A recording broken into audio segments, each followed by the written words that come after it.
¿Qué tal? Buenas tardes. Los saludamos Socorro y Marisa Trejo Silvé y vamos a tener el gusto de leer algunos poemas.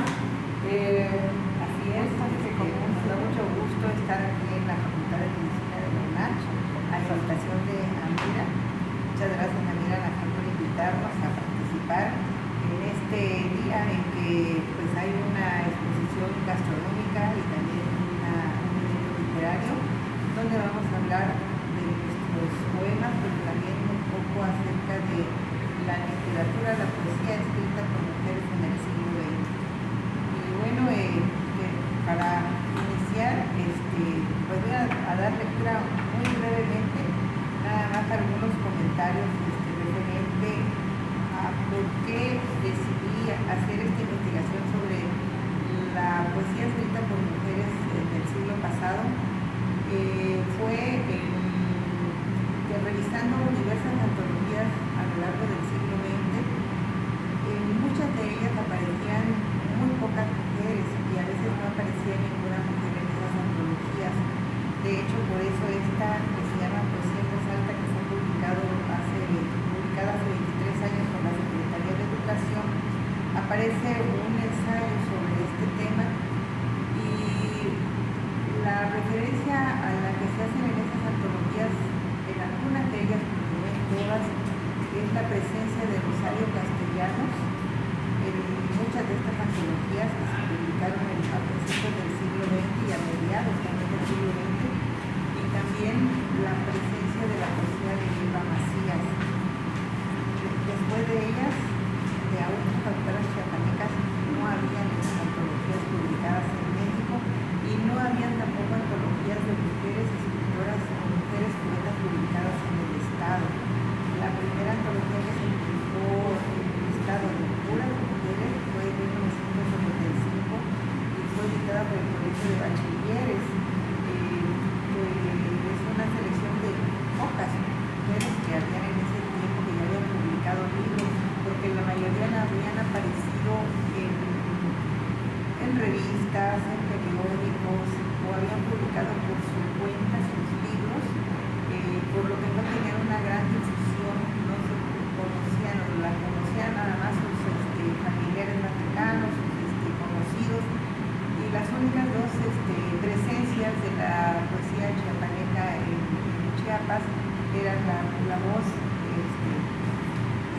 ya mencionamos, de Rosario Castellano, y un poco tiempo después de la maestra Eva Macías. Pero a raíz de que se funda la Universidad Autónoma de Chiapas aquí en el estado, se da como un boom cuando se hace una carrera de letras, de gente que le interesa escribir poesía. Entonces empieza una generación de jóvenes poetas que empiezan a escribir, pero no se publicaban todavía libros, aparecían nada más en antologías. De las primeras poetas que empiezan a publicar sus libros en los años 90, que no sean ni Elba ni Rosario, son por ejemplo mi hermana Marisa, en la narrativa está la maestra Edith Spancher, Maribel Bonifaz, que había ganado el Premio Nacional de Poesía Jaime Sabines, pero eran contadas las voces de la poesía chiapaneca que habían sido publicados a partir del siglo, de la última década del siglo XX. Entre ellos también libros que publicó el Instituto Chiapaneco de Cultura. Pero en esos años también el Covach sacó unos cuadernitos que se llamaban Cuadernos del Covach, y aparecieron algunas autoras en esas plaquetitas. Y después, posteriormente, en el Estado de México, un editor que se llama Itazumano Magarán, que tiene una editorial que se llama La Hoja Murmurante, empezó a publicarle a autores chiapanecos, no solamente a mujeres, sino también a diversos autores chiapanecos, sobre todo poetas, narradores también. Ellos publicaron a Marisa. Hay muchos de la década de los 90 que empezaron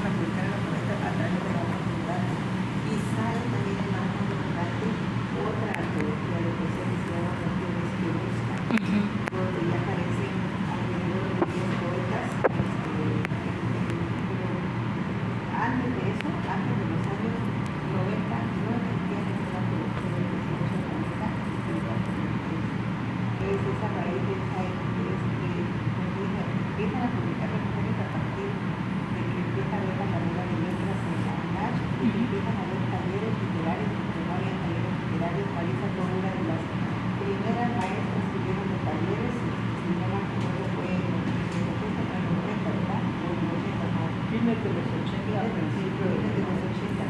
Ella le daba a la gente joven que surgieron voces como la poeta Rosa Margarita Gómez Alegría, en paz descanse, y iba a tener pues, bastante resonancia en su voz, hasta la fecha pues es una poeta de referencia, ¿no? De la poeta joven que tiene importante, que viene siendo Rosa Margarita Gómez Alegría, de Picarones, que ahora ya está publicó una novela, publicado libros de poemas, también para una de Marisa. Pero ahí es donde surge el boom, se puede decir, de la poesía chapaneca escrita por mujeres. Y lo importante de esto es que también